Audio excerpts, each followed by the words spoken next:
Baru ngerti. Oh, prinsipnya continue, teratur. Setiap hari satu bagian direnungkan, dilakukan, direnungkan, dilakukan. Nah, ini kan begitu ya. Kita suka menyebut doa itu apa? Nafas hidup. Kagak napas, mati.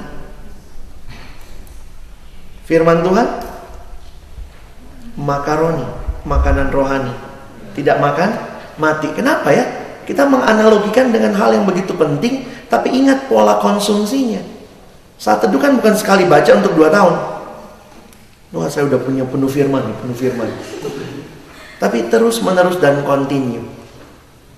Hidupkanlah itu dalam lintasan tahun. Itu permohonannya si Habakuk.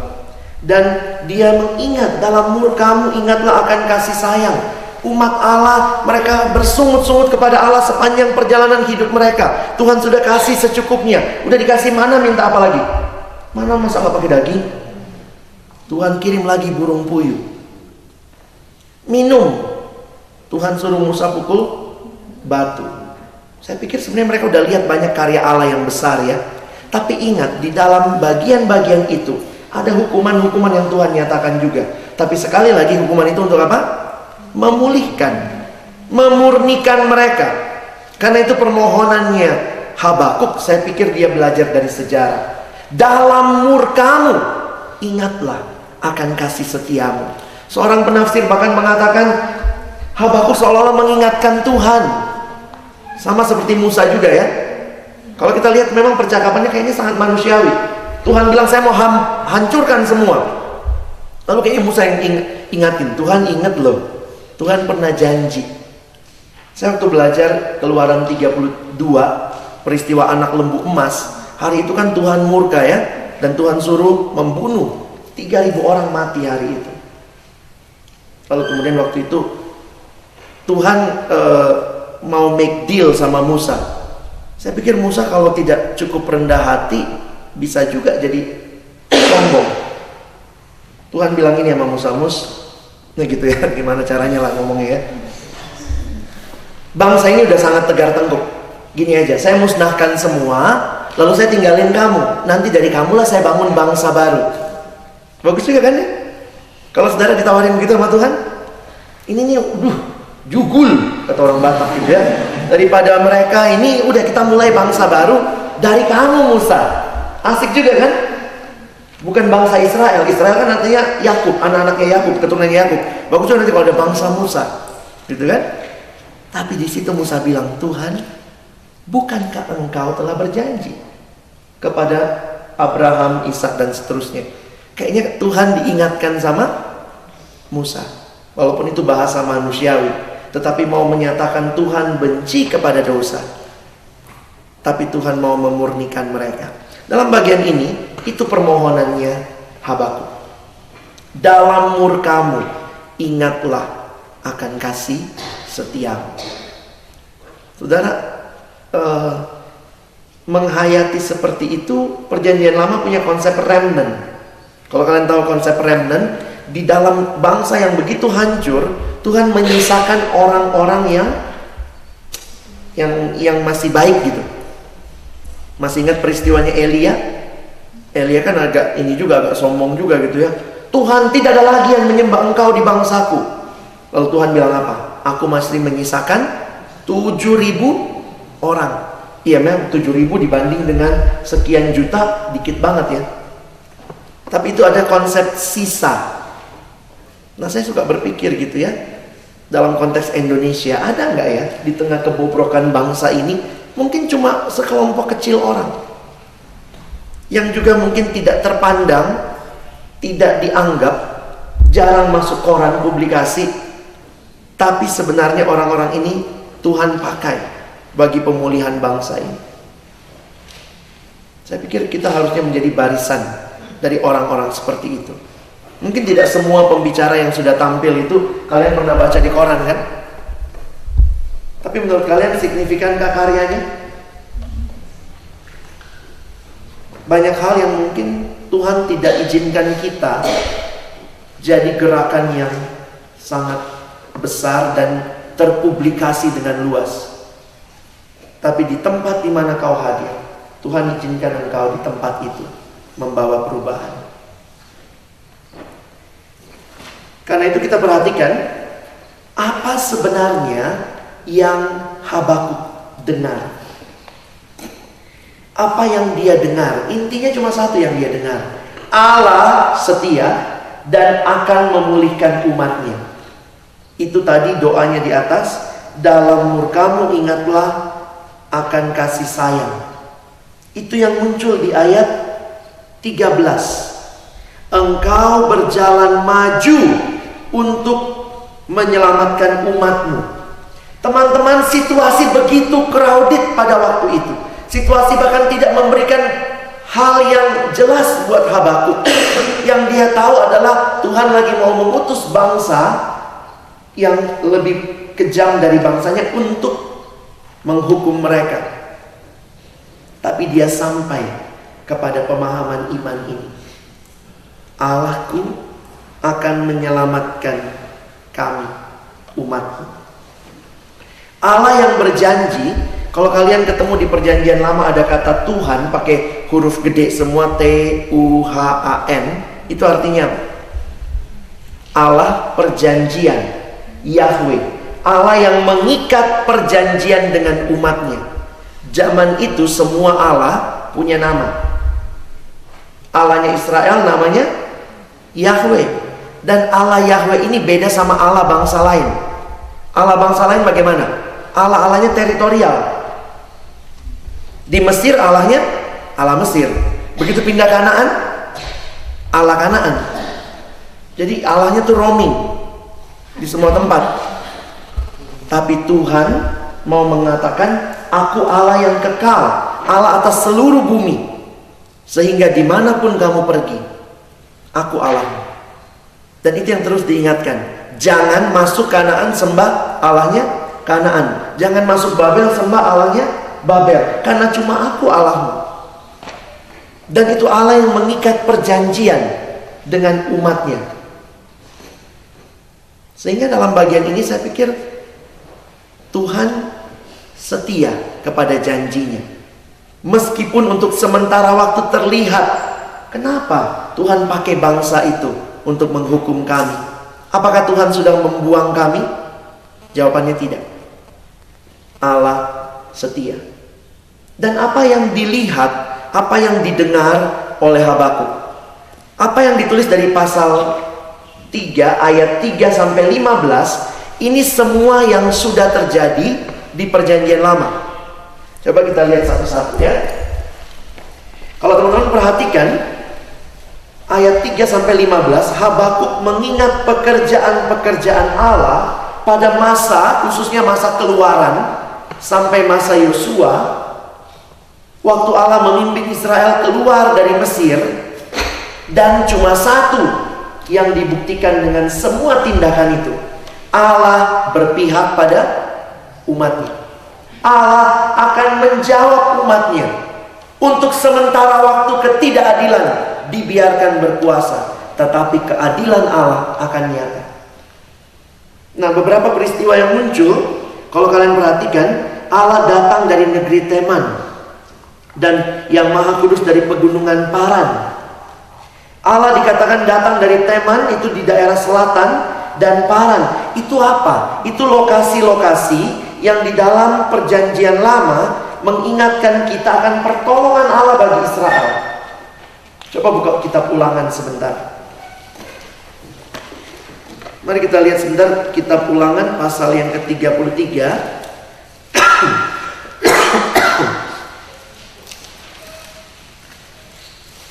Coba lihat ayat yang 2.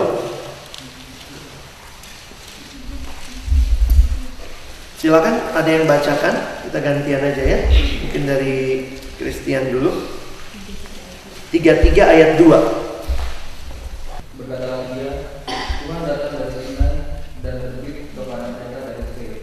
Dia tampak bersinar dari pegunungan Paran dan datang dari tengah-tengah pula milik orang yang kudus.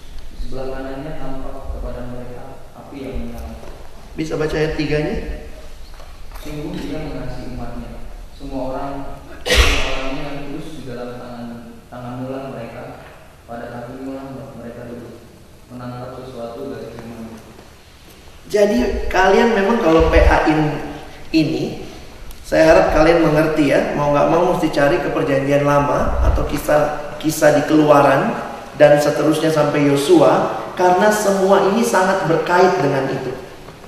Ini gambaran-gambaran yang kalau kayak kita nggak terlalu ring a bell, apalagi kalau perjanjian lamamu nggak kuat. Waktu sekolah minggu pas perjanjian lama kamu nggak masuk, ya. Jadi apa sih negeri teman siapa gitu kan? Lalu Paran. Nah ini ternyata semua peristiwa perjanjian lama di mana Allah datang menyelamatkan umatnya. Wah itu luar biasa. Keagungannya menutupi segenap langit dan bumi pun penuh dengan pujian kepadanya. Karena pekerjaan keselamatan itu. Perhatikan ayat yang keempat. Kemuliaan Allah digambarkan sebagai bercahaya. Itu simbol kekuatan dan keagungan. Perhatikan lebih jauh di dalam ayat yang kelima. Yahweh, Tuhan, digambarkan apa ini?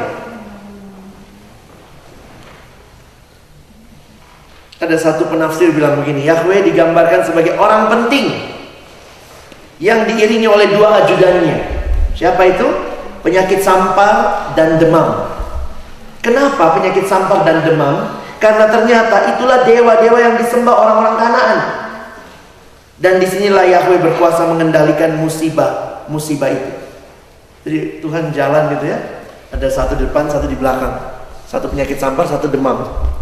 Lucu juga ya, gambarannya sangat antroposentris. Maksudnya sangat menggambarkan seperti manusia. Tetapi apa yang Tuhan lakukan? Tuhan yang berkuasa. Itu disembah oleh orang-orang Kanaan. Tapi yang disembah itu cuma ajudannya Tuhan. Kira-kira gitu ya. Gimana kalau kamu dengar kayak gitu? Kamu takut sama dia? Istri saya alumni hukum dan punya beban yang besar dulu untuk jadi hakim. 2 kali tes terakhir itu sampai 8 besar, 16 besar apa 8 besar saya lupa. Dan kemudian pertanyaan, kan itu wawancara yang terakhir ya. Pertanyaan pas wawancara itu, pertanyaannya apa saudara? Kenal siapa di sini? Dan dia diam. Kadang kalau saya suka bercanda, walaupun dia agak sensi ya, buat dia itu sedih banget gitu ya. Karena dia merasa dia sangat yakin di Tuhan panggil bidang hukum.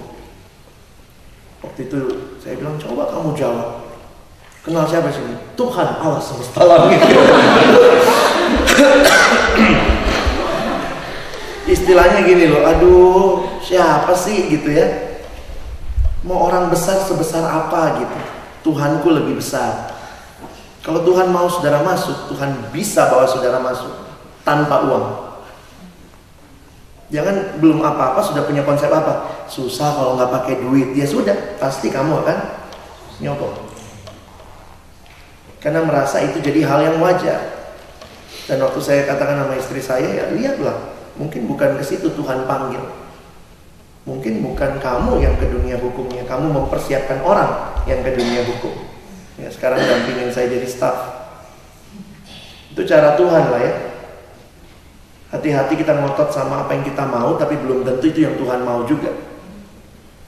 Ada seorang kakak rohani kami, begitu juga tuh, punya beban jadi misionaris. Pokoknya dia beban banget jadi misionaris ke Papua. Udah coba segala macam cara sampai pernah tinggal di Papua beberapa lama. Dan dia sadar ternyata itu selama ini mungkin bukan itu yang Tuhan mau. Dan kemudian dia gabung dengan lembaga misi dan dia sadar dia mungkin yang dipakai Tuhan mempersiapkan orang yang ke Papua. Jadi tetap ada Papuanya nggak? Ada sih gitu ya. Kadang-kadang kita gitu kan, kekejumekeh. Maunya Tuhan harus kudu mesti seperti yang saya mau. Amin ya Rabbal Alamin. Perhatikan ayat yang ke-6. Ia berdiri, maka bumi dibuatnya bergoyang. Wah, bayanganmu goyangnya siapa ini? Inul? Ngebor? Saya membayangkan kenapa? Karena bagi orang Israel yang disebut sebagai bumi Mereka melihat itu ada tiang-tiangnya, itu konsep mereka. Ya, ada dasarnya. Jadi kalau dibuat bumi goyang, itu yang bisa melakukan cuma Tuhan. Ya, ia berdiri maka bumi dibuatnya goyang. Ia melihat berkeliling maka bangsa-bangsa dibuatnya melompat terkejut. Bangsa mana yang kau takuti? Kira-kira begitu Tuhan mau ngomong karena Israel. Itu bagi aku kecil. Di dalam Yesaya bahkan dikatakan cuma seperti setitik air di dalam timba itu, begitu ya, setitik debu. Perhatikan ayat yang berikutnya. Hancur gunung-gunung yang ada sejak purba, merendah bukit-bukit yang berabad-abad. Itulah perjalanannya berabad-abad. Ini menunjukkan kekekalan. Perhatikan ayat yang ketujuh. Aku melihat kemah-kemah orang Kusyan. No, sopoiki. Kusyan lalu tanah Midian. Kita diminta coba bandingkan sebentar dengan Keluaran 15. Lihat ayat 14 sampai 16. Tolong Fani bacain ya. Bangsa-bangsa mendengarnya, mereka berkecil, kegentaran menghinggapi penduduk tanah Filistin. Pada waktu itu gemparlah para kepala kaum di Edom, kedahsyatan menghinggapi orang-orang berkuasa di Moab. Semua penduduk tanah Kanaan gemetar, ngeri dan takut menimpa mereka. Karena kebesaran tanganmu, mereka kaku seperti batu. Sampai umatmu menyeberang ya Tuhan, sampai umat yang kau peroleh menyeberang. Saudara lihat, bangsa-bangsa itu keturunan Arab, Edom. Dan di perjanjian lama, di dalam kitab Keluaran, mereka sudah pernah lihat Allah Israel melakukan perbuatan yang besar, dan mereka takut. Dan lihat caranya. Ini menarik ya. Kalau kalian mengerti nubuat, dia pakai peristiwa yang lalu untuk menunjukkan Allah akan menolong ke depan. Jadi seolah-olah lihat nih pekerjaan Allah. Dan seperti itulah kamu akan mengalami Tuhan yang menyelamatkan kamu. Dikatakan kemah-kemah orang Kusyan tertekan. Kain-kain tenda tanah Midian menggetar. Ini kan semua ketakutan ya. Kenapa? Karena Tuhan berperang bagi umatnya. Tuhan datang menyelamatkan umatnya. Seperti yang di dalam Keluaran itu. Nah memang kita mesti ngerti lokasi-lokasi ini ya. Di mana Midian, di mana Kusyan, di mana Paran, di mana Teman, itu semua menolong kita menghayati ini peristiwa yang sudah pernah Tuhan lakukan bagi umat Israel. Lalu kalau kalian lihat ayat 8, 9, seterusnya, Allah digambarkan adalah Allah yang berperang. Dan siapa yang dilawan? Sungai, samudra. Inilah dewa-dewa yang disembah orang-orang pada waktu itu. Dewa-dewanya bangsa Kanaan. Bagi orang Israel sendiri, lautan itu lambang di mana tempat yang kacau, tempat yang sumber segala malapetaka. Sehingga buat mereka dinyatakan Allah berperang, Dia lebih berkuasa dari dewa-dewa samudra bangsa Kanaan. Dengan berkendaraan kuda, Allah maju dengan gagah berani menjadi pahlawan umatnya. Dan inilah yang kita perhatikan Tuhan lakukan. Ayat 9, busurmu telah kau buka, kau isi dengan anak panah. Ini mungkin lambang dari penghakiman itu. Busur yang menyala-nyala itu. Samudra Raya, engkau membelah bumi menjadi sungai-sungai. Melihat engkau gunung-gunung gemetar, air bah menderu. Samudra Raya memperdengarkan suaranya dan mengangkat tangannya. Ayat 11, matahari bulan berhenti di tempat kediamannya. Ingat apa ini? Kapan matahari pernah berhenti? Yosua. Ya. Jadi istilahnya, apa sih yang gak Tuhan punya gitu ya? Apa sih yang gak Tuhan punya? Bilang aja. Alam raya, bangsa lain, diri kita, semuanya di bawah kontrol Tuhan. Perhatikan di dalam ayat yang ke-11, matahari bulan berhenti di tempat kediamannya karena cahaya anak-anak panahmu yang melayang laju, karena kilauan tombakmu yang berkilat. Dalam kegeraman engkau melangkah melintasi bumi, dalam murka engkau menggasak bangsa.